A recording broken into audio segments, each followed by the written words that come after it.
The guidelines outlined in this video are based on GORE's best practices for installing and handling GORE portable electronic vents. Please follow the guidelines to maximize the performance of the vent for the lifetime of your product.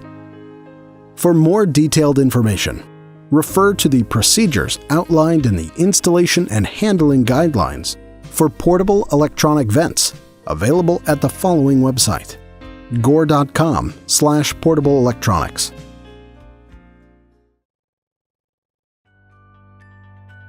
When handling GORE portable electronic vents, prepare a clean area or table and always wear latex-free gloves or finger cots.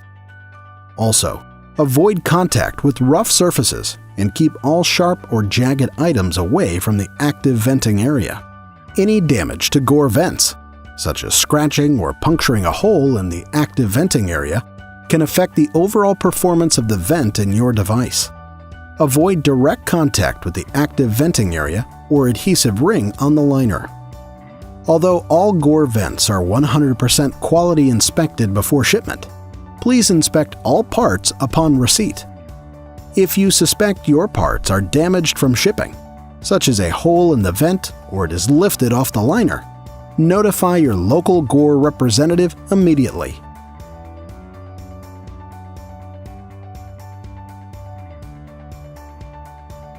When preparing the mounting surface, be sure your hands in the area around the surface are clean and free of oils and other contaminants that might prevent the vent from adhering to the surface.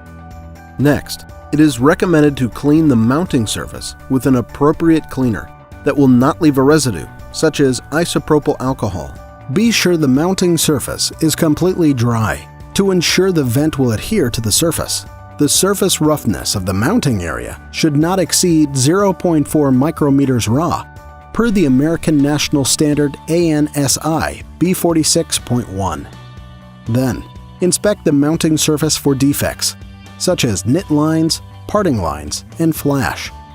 Please do not install a vent on a defective mounting surface.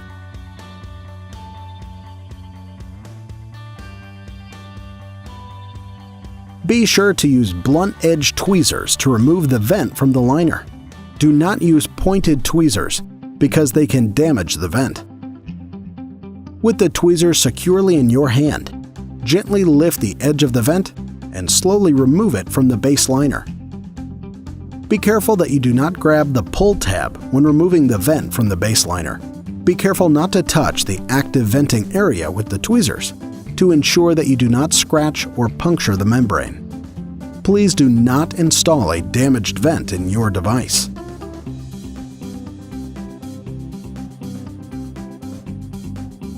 Roll the liner slowly over the edge until the vent extends slightly beyond the liner and begins to lift naturally. Be sure to use blunt-edged tweezers to remove the vent from the liner. Do not use pointed tweezers because they can damage the vent. With the tweezers securely in your hand, gently lift the edge of the vent and slowly remove it from the base liner. Be careful not to touch the active venting area with the tweezers to ensure that you do not scratch or puncture the membrane. Please do not install a damaged vent in your device.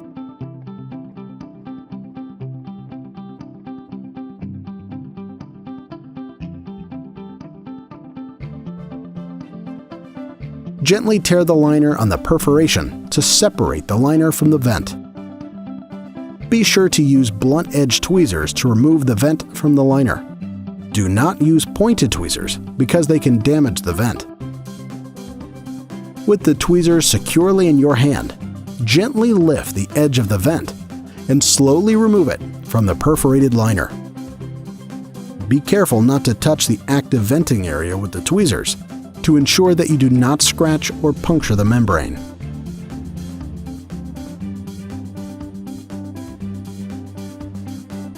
Be sure the vent is mounted on a flat, vertical surface to avoid any liquids or other contaminants from pooling on the surface. Establish a target area on the housing to accurately position the vent. A target area with a target frame around the circumference may help to prevent damage to the vent and help position the vent accurately. Using the target area as a guide, Position the vent completely inside the target area without touching the membrane or housing walls. Ensure the membrane faces the external environment before mounting the vent. If the vent is positioned incorrectly, remove it from the housing, clean the mounting surface again, and install a new vent.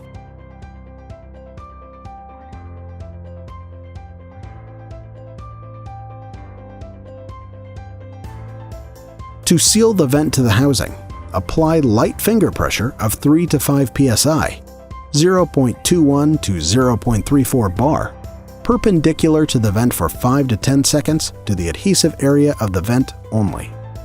Compression time and amount of pressure may vary based on your application, so be sure to check your standard operating procedures. Allow the vent to set for 24 hours before using or testing it.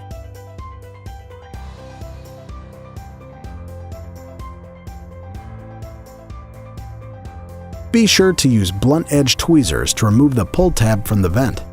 Do not use pointed tweezers because they can damage the vent. With the tweezer securely in your hand, gently pull the tab up at the slit and carefully remove it in a complete circular motion around the edge of the vent without damaging the vent. To avoid damaging the vent, do not remove parts by using the pull tab.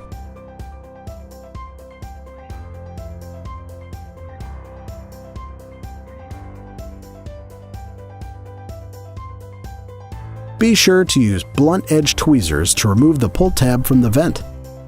Do not use pointed tweezers because they can damage the vent. The proper way to remove pull tab is to gently remove from the corner first.